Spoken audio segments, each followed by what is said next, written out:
Good morning, this is Jeff with Sewer Tech Northwest. Today we're at property address 2481 Southwest Willowbrook Avenue here in Gresham.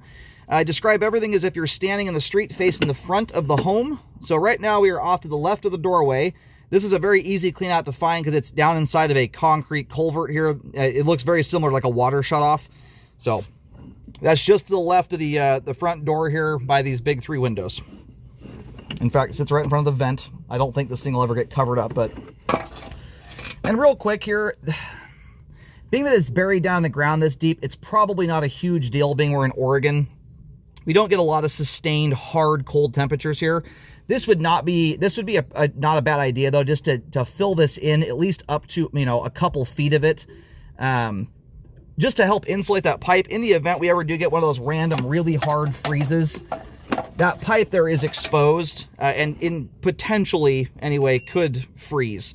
I think it's relatively unlikely, but sometimes we do get those. We had it about 4 years ago. We were down in the single digits there for a couple weeks.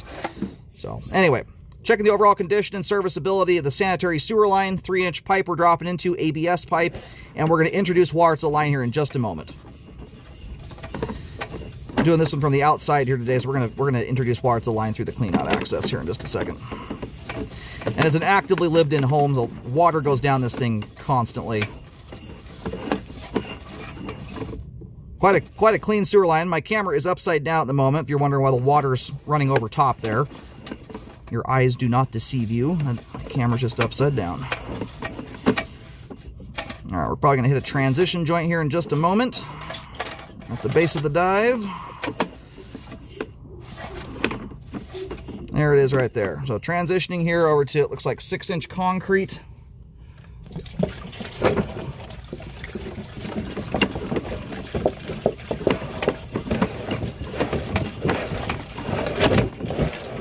And I can never remember off the top of my head here in Gresham, like the rest of Multnomah County, a portion of the line does fall into city responsibility.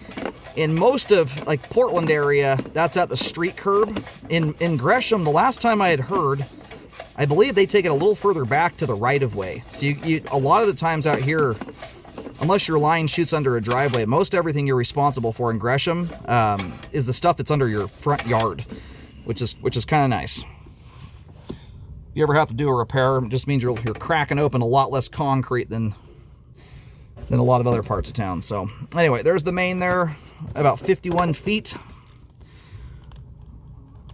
going to put a little bit more water down line here.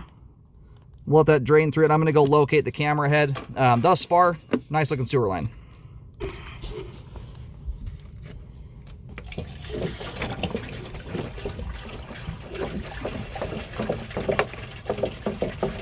All right, put another 3-4 gallons of water down the line here.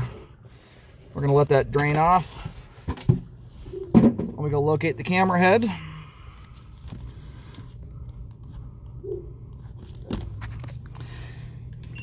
All right, we're gonna pull back just a little bit and try and relocate. I had a little bit of a time there trying to get a good signal. I think I know where we're at, but I think I got some interference from underground utilities or something. Bring it back to the transition joint. Should get a better locate there. So yeah, most if not the entirety of the concrete pipe here is all in city responsibility. And that's a little bit more meaningful when you've got, 1950s, 1960s concrete pipe. This is much newer.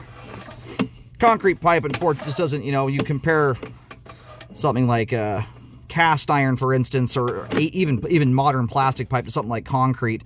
This, for instance, these both went at the same time, the ABS and the concrete. The ABS, in most cases, will far outlive the concrete pipe. Concrete just has a more finite existence. It has a true wear life on it. Eventually, it's like a driveway. They eventually go from smooth to rough. Same thing happens with concrete pipe over time. So right here, this is where the line changes diameter from 3 to 4-inch ABS and then to 6-inch concrete just beyond us there. And that tie at the top of the pipe where all the cobwebs are hanging down, that's called a test tee. Very similar to a clean-out access. It's a diagnostic tool used when the line's first installed, and then they get capped off after that. I just mentioned it. Some people ask me what that is, or if it's a party line or something. It is not. It's just a test tee. Alrighty, so the line here, as you face the front of the home from the street, again, the line pops out of the house just to the left of the doorway. It then crosses from left to right. It heads toward the driveway, but turns before going underneath the driveway. Once the line straightens out, it's running about, maybe 3 feet to the left of the driveway on out to the road. It's for whatever reason, a very tricky line to locate. It gets down to quite a depth here, dives off pretty hard. Even there, I had a hard time getting a locate.